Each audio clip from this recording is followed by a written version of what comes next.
Hello students, मैं हूं गौरव गोयल। तो आज हम लोग देखेंगे केमिकल बॉन्डिंग में एक नया टॉपिक जो कि बहुत डिफरेंट है और बहुत ज्यादा पूछा जाता है।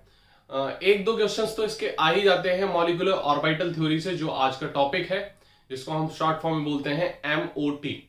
ठीक है, तो MOT is called molecular orbital theory.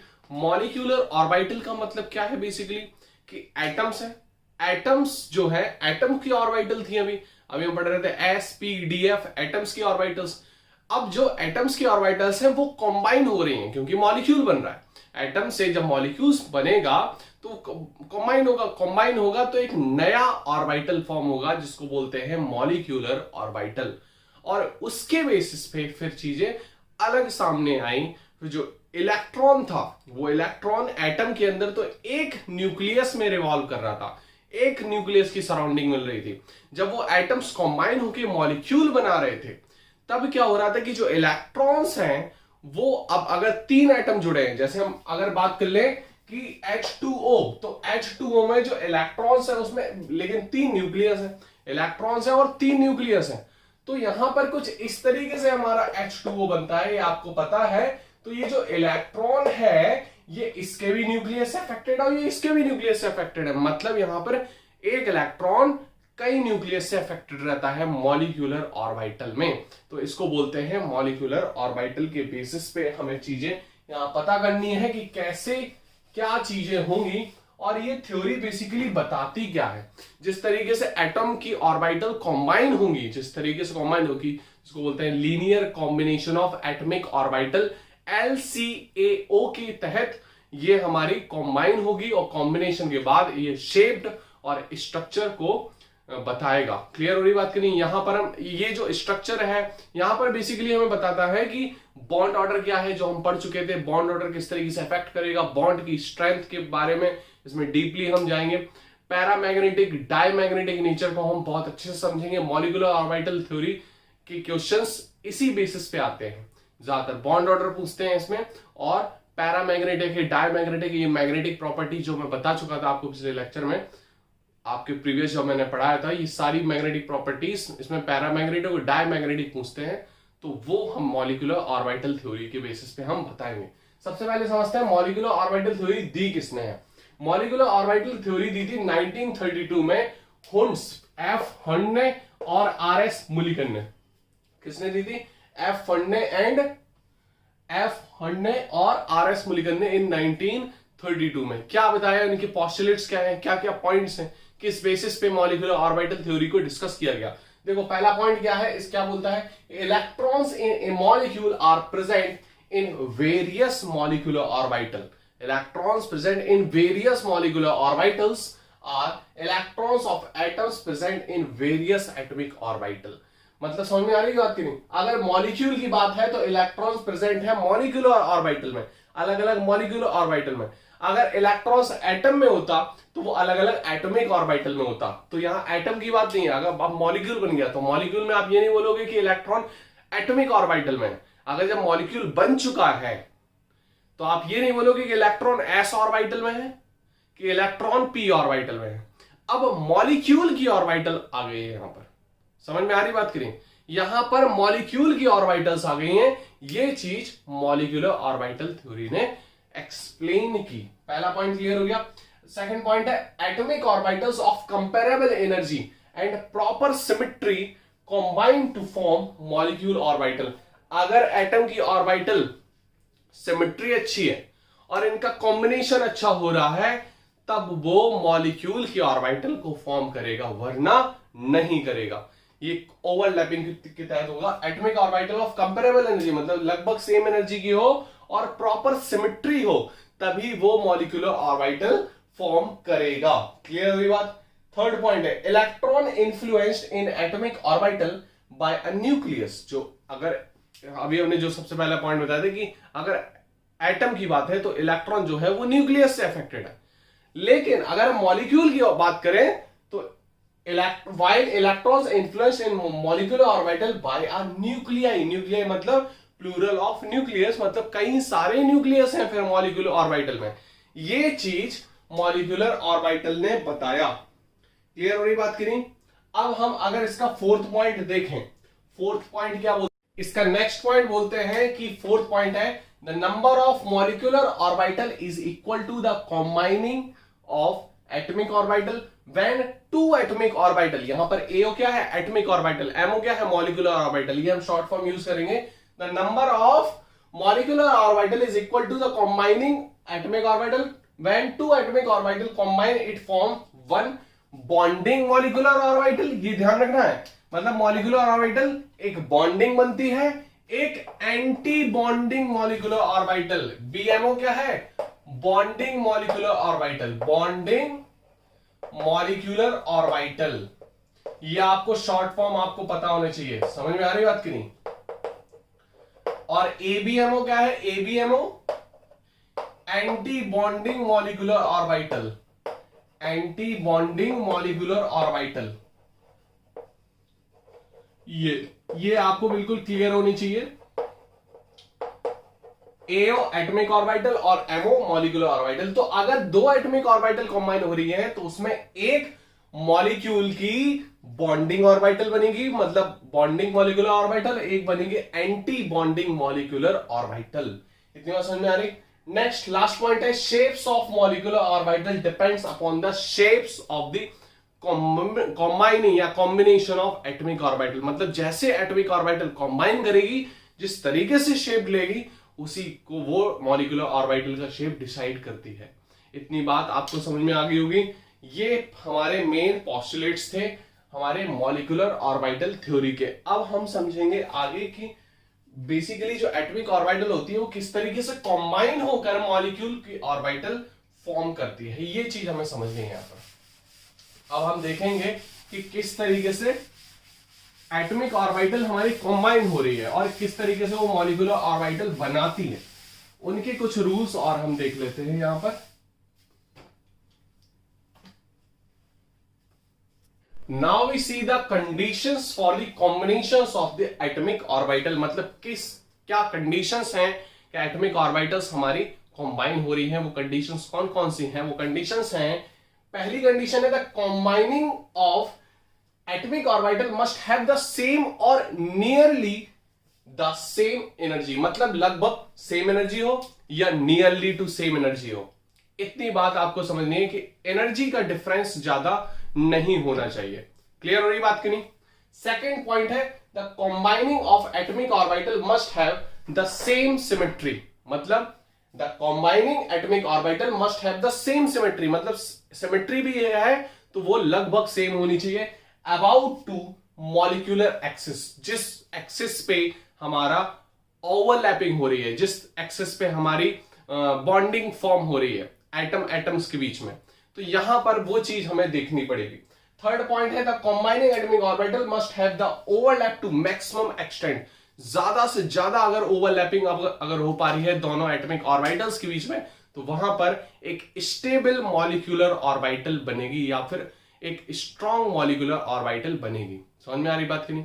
तो यहां पर ये चीज हमें याद रखनी है। ये हमारे 3 पॉइंट्स हैं जिसके बेसिस पे हमारे एटॉमिक ऑर्बिटल्स कंबाइन होकर मॉलिक्यूलर ऑर्बिटल को फॉर्म करती है। इतनी बात समझ में आ रही। अब हम बात करेंगे मॉलिक्यूलर ऑर्बिटल हमारी कैसी होती है। जैसे हमारी एटॉमिक ऑर्बिटल होती है sp_df, तो मॉलिक्यूलर ऑर्बिटल होती कैसी है और किस तरीके से ये कंबाइन हो रही है, वो सारी चीज हम देखते हैं। कि जैसे हम बात करें जो हमारी एटॉमिक ऑर्बिटल है, जैसे वो तो sp_df होती है, ठीक है, ये हमारी एटॉमिक ऑर्बिटल्स हो गई। मॉलिक्यूलर ऑर्बिटल्स होती है हमारी सिग्मा, पाई, डेल्टा, ठीक है, ये हमारी होती हैं मॉलिक्यूलर ऑर्बिटल्स, सिग्मा, पाई, डेल्टा। अब अगर हम देखें कि किस तरीके से एटॉमिक ऑर्बिटल कंबाइन हो रही है, और मॉलिक्यूल की 2 टाइप की ऑर्बिटल है, एक बॉन्डिंग मॉलिक्यूलर ऑर्बिटल, एक एंटी बॉन्डिंग मॉलिक्यूलर ऑर्बिटल, तो वो किस तरीके से हमारी फॉर्म होती है। अगर हम बात करें, एक सिंपल सा एग्जांपल ले लेते हैं H2, तो हाइड्रोजन और हाइड्रोजन हमारी ओवरलैप कर रही है ना, हाइड्रोजन हमारे ओवरलैप कर रही है, और ये हमारी कुछ इस तरीके से ओवरलैपिंग हो रही है, ये हम पढ़ चुके थे। अब अगर इसको एनर्जी डायग्राम से बताएं, अगर मॉलिक्यूलर ऑर्बिटल थ्योरी के बेसिस बताएं, तो ये एटॉमिक ऑर्बिटल है हाइड्रोजन की, ये एटॉमिक ऑर्बिटल है हाइड्रोजन की। क्लियर। अब ये कॉम्बाइन होती हैं तो ये मॉलिक्यूलर ऑर्बिटल बनाती हैं। मॉलिक्यूलर ऑर्बिटल उतनी ही बनेगी, और मैंने बताया था अभी, जितनी की एटॉमिक ऑर्बिटल हमारी कॉम्बाइन होंगी। तो ये जो बनेगी हमारी सिग्मा, ये पहला जो बनता है वो हमारा 1s में है इलेक्ट्रॉन, तो सिग्मा 1s और सिग्मा 1s एंटी बॉन्डिंग। ये एंटी बॉन्डिंग मतलब ये बॉन्डिंग और मॉलिक्यूलर ऑर्बिटल बनेगी, ये एंटी बॉन्डिंग। अगर इसके हम ये एनर्जी डायग्राम है, बेसिकली इसको बोलते हैं energy diagram of orbitals, energy diagram. तो यहां पर आपको बताया मैंने कि ये एटॉमिक ऑर्बिटल्स हुई अगल बगल, ठीक है, एटॉमिक ऑर्बिटल्स हुई, और बीच में ये बनी है मॉलिक्यूलर ऑर्बिटल्स कॉम्बाइन होने के बाद, ठीक है। यहां पर एक एक इलेक्ट्रॉन थे, यहां पर जो आए ये दोनों इलेक्ट्रॉन्स बॉन्डिंग मॉलिक्यूलर ऑर्बिटल में आए, और यहां पर अब ये देख सकते हैं कि ये बॉन्डिंग मॉलिक्यूलर ऑर्बिटल है, बॉन्डिंग मॉलिक्यूलर ऑर्बिटल, इसकी एनर्जी सबसे कम है, एटॉमिक ऑर्बिटल से भी कम है, मतलब जिसकी एनर्जी कम होती है वो ज्यादा स्टेबल होता है। तो जो बॉन्डिंग मॉलिक्यूलर ऑर्बिटल है इसकी एनर्जी एटॉमिक ऑर्बिटल से भी कम होती है, और जो एंटी बॉन्डिंग मॉलिक्यूलर ऑर्बिटल है इनकी जो एनर्जी डायग्राम के हिसाब से देखें तो इनकी एनर्जी ऊपर होती है एटॉमिक ऑर्बिटल से, मतलब इनकी एनर्जी ज्यादा होती है एटॉमिक ऑर्बिटल से भी ज्यादा, और बॉन्डिंग की एटॉमिक ऑर्बिटल से भी कम।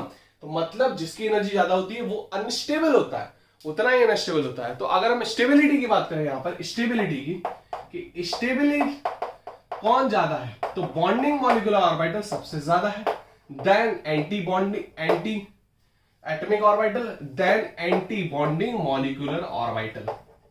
समझ में आ रही बात कि नहीं?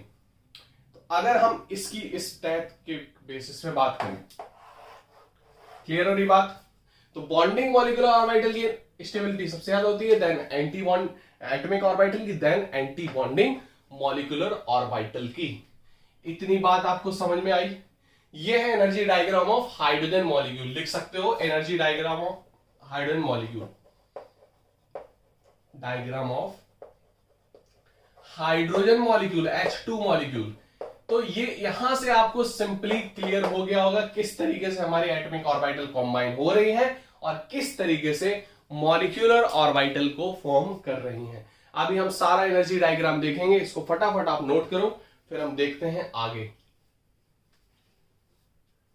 अब अगर हम यहां पर देखें कि इलेक्ट्रॉनिक कॉन्फ़िगरेशन की बात करें, कि इलेक्ट्रॉनिक कॉन्फ़िगरेशन हम कैसे करें। हमने अभी एटॉमिक ऑर्बिटल का तो इलेक्ट्रॉनिक कॉन्फ़िगरेशन कर लिया था, लेकिन जब मॉलिक्यूल की ऑर्बिटल्स बनेगी तो फिर इलेक्ट्रॉनिक कॉन्फ़िगरेशन हम कैसे करेंगे। और इलेक्ट्रॉनिक कॉन्फ़िगरेशन ही सारी चीज को प्रॉपर्टीज बताता है, इलेक्ट्रॉनिक कॉन्फ़िगरेशन से ही हम प्रॉपर्टीज बताते हैं, उसी से एक्सप्लेन कर पाते हैं। यहां भी वही होगा। और सबसे पहले हम देखते हैं इसका इलेक्ट्रॉनिक कॉन्फ़िगरेशन। तो इलेक्ट्रॉनिक कॉन्फ़िगरेशन में बेसिकली इसको एक एक पेयर फॉर्म में लिख लेते हैं कि ये अगर इस तरीके से आ रहा है हमारा,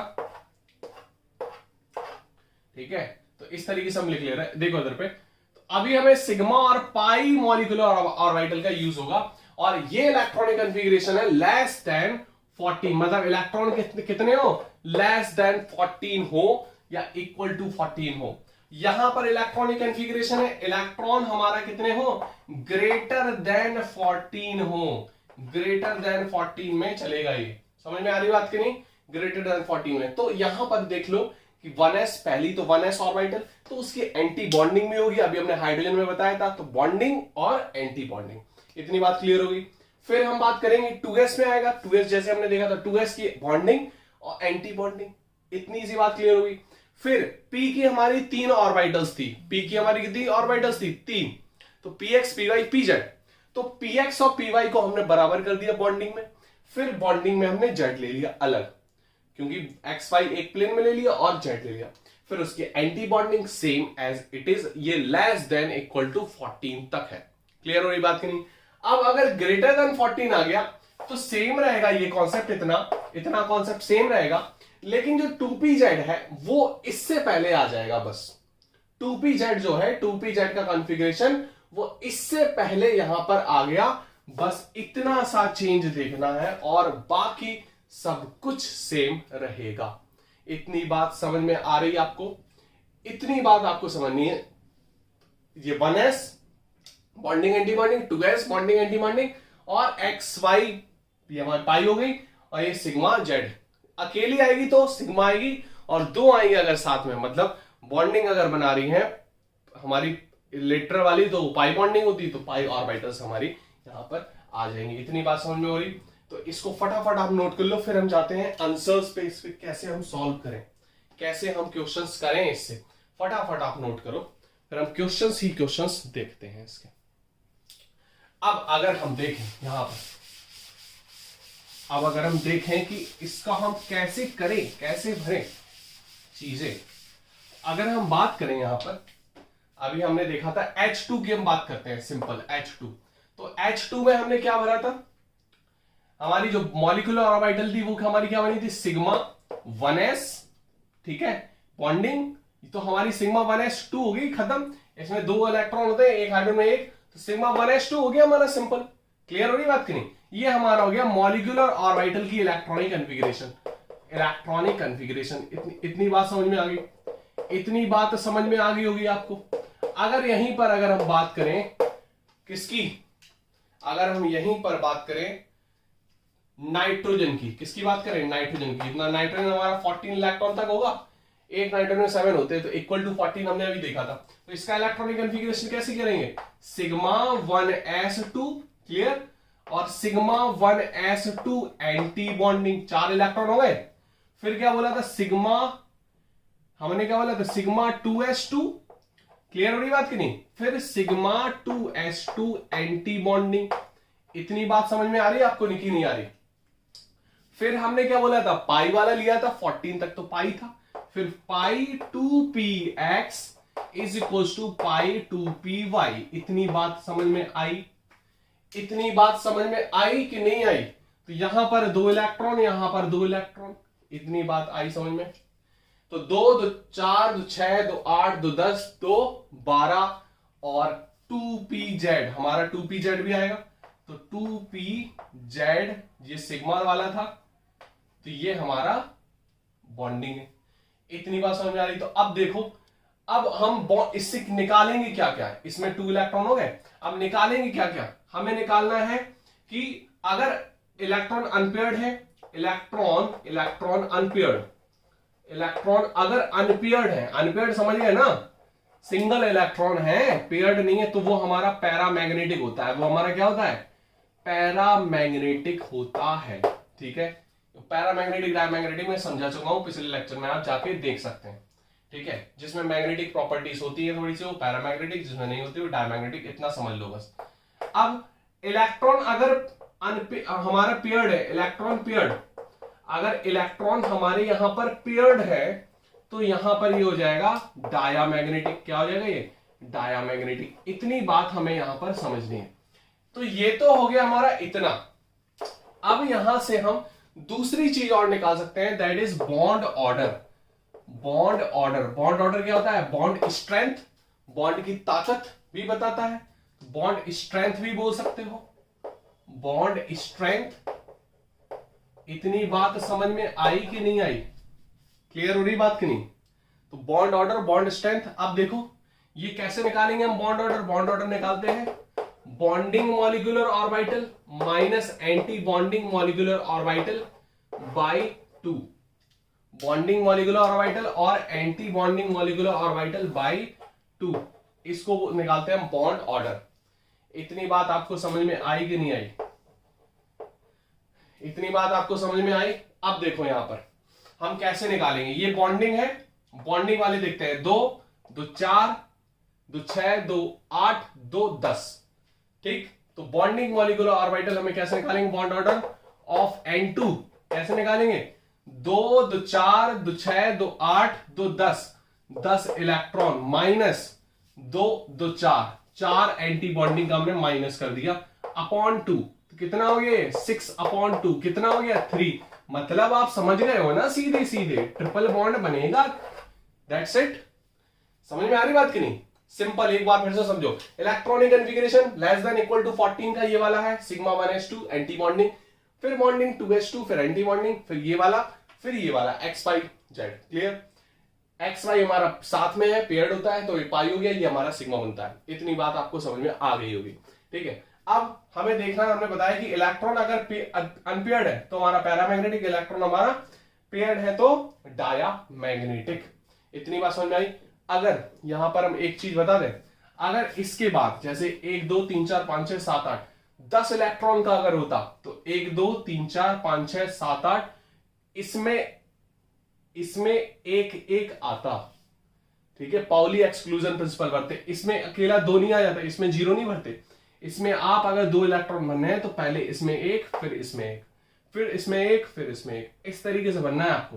तो ये तो 2 2 है, अभी कोई दिक्कत नहीं है। तो यहां पर है तो पेयर्ड है, तो नाइट्रोजन क्या हो गया, डायामैग्नेटिक। नाइट्रोजन क्या हो गया, डायामैग्नेटिक। इतनी बात आपको समझ आई। तो 2 2 4 2 6 2 8 2 10 2 12 2 14, इतनी बात आपको क्लियर हो गई होगी। तो ये हमारा कॉन्सेप्ट है, और नाइट्रोजन हमारा डायमैग्नेटिक निकला, और इसका बॉन्ड ऑर्डर जो है वो 3 निकला। क्लियर। बॉन्ड ऑर्डर का फॉर्मूला ये है। बॉन्डिंग मॉलिक्यूलर ऑर्बिटल कौन सी है, ये वाली। एंटी बॉन्डिंग में हमने स्टार लगा दिया है, तो बॉन्डिंग में 2 2 4 2 6 2 8 2 10 10 इलेक्ट्रॉन बॉन्डिंग में, और एंटी बॉन्डिंग में कितने हैं, 2 2 4, तो 4 लिख दिया अपॉन 2, ठीक है, अपॉन 2 था, 6/2 इज 3, तो बॉन्ड ऑर्डर हमारा 3 आ गया।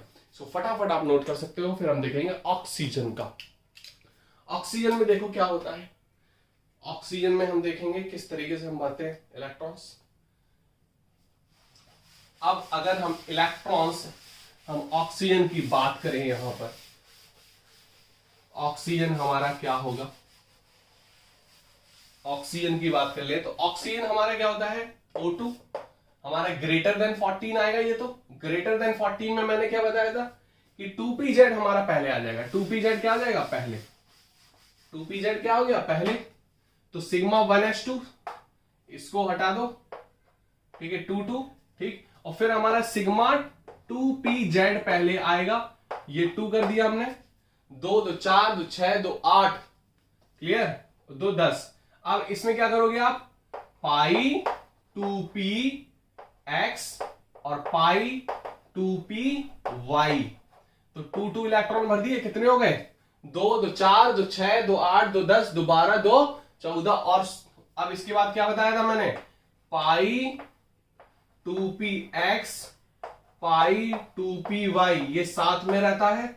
और हमने बोला था 16 इलेक्ट्रॉन है, 2 2 4 2 6 2 8 2 10 2 12 2 14, 2 और बचे, तो एक एक भरोगे। हमने क्या बताया था, एक एक भरना है इसमें, तो क्योंकि ये साथ में चलता है, ये पेयर्ड होता है पूरा, ठीक है, तो एक एक भरोगे। तो ये हमारा 2 अनपेयर्ड इलेक्ट्रॉन इसमें आ गए, 2 अनपेयर्ड इलेक्ट्रॉन आ गए। और ये है एंटी बॉन्डिंग का केस। ये कैसा केस है, एंटी बॉन्डिंग का केस।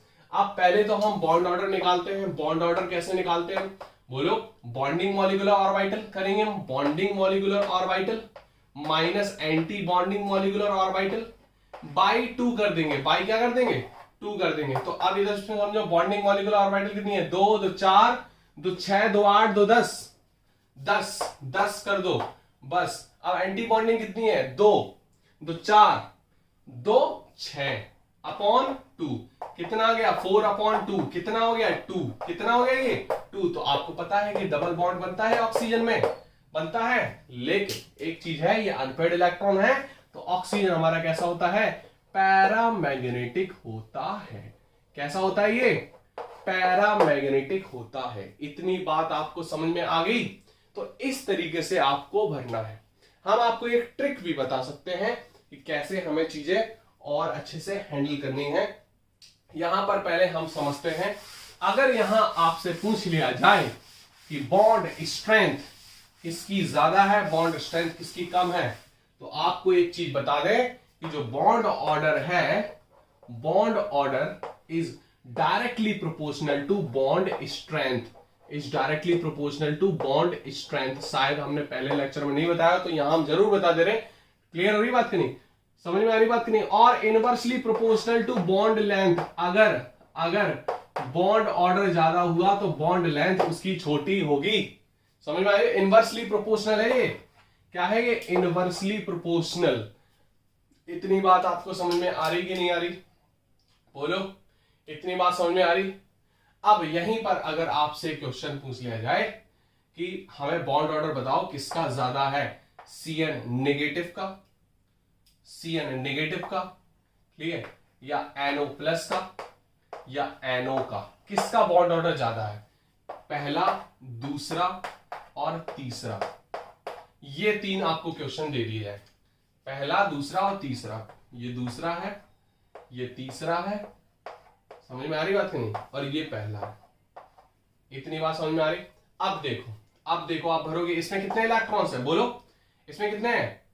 6 कार्बन में होते हैं, 7 नाइट्रोजन में, 6 7 13 और एक 14 है। मतलब नाइट्रोजन वाला केस आ रहा था ये, मतलब इसका बॉन्ड ऑर्डर कितना है? 3। हमने अभी देखा था नाइट्रोजन के केस में 14 इलेक्ट्रॉन में।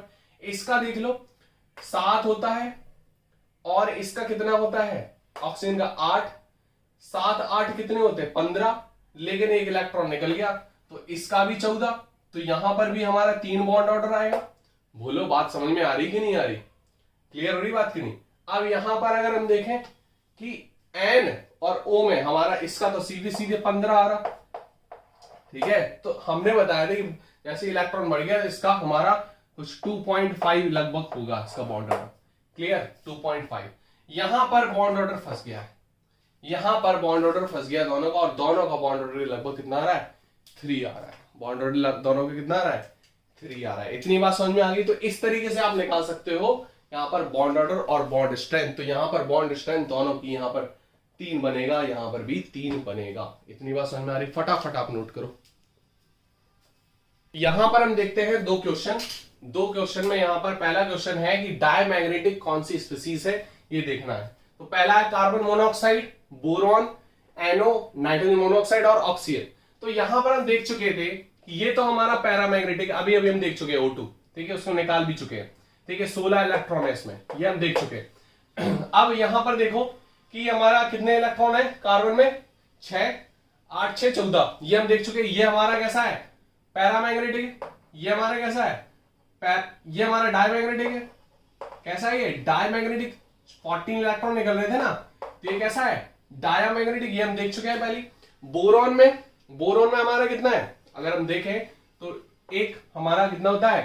5, एटॉमिक नंबर 5, तो 10 इलेक्ट्रॉन हो गए। ये हम आपको बता चुके थे कि पहला 1s2 आप कर दो, ठीक है, फिर 1s2 एंटी बॉन्डिंग हो जाता है, फिर आप 2s2 कर दो, क्लियर, 2s2 कर दो, फिर हमारा 2s2 एंटी बॉन्डिंग हो जाता है, ये हमारे हो गए। फिर हमारा पाई वाला आ जाता है 2px और 2py। इतनी बात समझ में आई? अब यहां पर एक एक इलेक्ट्रॉन भर देते हैं। आपको पता है, मैंने वही बताया था, 2 2 4 2 6 2 8 2 10। तो ये तो हमारा कैसा हो गया? बोरॉन। हमारा कैसा हो गया? ये पैरामैग्नेटिक। देखो आप पहली आंसर निकाल चुके हो, लेकिन हम आपको बता रहे हैं ये भी हमारा पैरा था, ठीक है। तो अब हम बात करते हैं इसकी। तो नाइट्रोजन हमारा कितना है? 7 8, ये 8 होता है, 8 7 कितने होते हैं? 15 होते हैं। तो 2 2 4 2 6 2 8 2 10, क्लियर। अब कितने हो गए? 2 2 4 2 6 2 8 2 10 2 12 हो गए। अब क्या करोगे आप इसमें? क्या करोगे? 2p z का करते हैं सिग्मा। अब क्या करोगे? अब पाई का करोगे 2px और 2py। ये है एंटी बॉन्डिंग, और इसमें आप एक इलेक्ट्रॉन भरना है केवल। देखो 15 होते ना, 2 2 4 2 6 2 8 2 10 2 12 2 14 और एक 15, मतलब अनपेयर्ड इलेक्ट्रॉन है। ये भी हमारा कैसा है? पैरा। कैसा है? ये पैरा है। इतनी बात समझ में आई? तो हमारा डायमैग्नेटिक कौन सा निकला? ये आंसर आ गया, carbon monoxide is a diamagnetic. Clear. अब इसमें बात करेंगे bond order, highest bond order किसका है, कौन सी स्पीसीज का हाईएस्ट बॉन्ड ऑर्डर है। तो नाइट्रोजन मोनोऑक्साइड कितना निकल रहा है इसमें? देख सकते हो आप, 7 और 8 15 इलेक्ट्रॉन।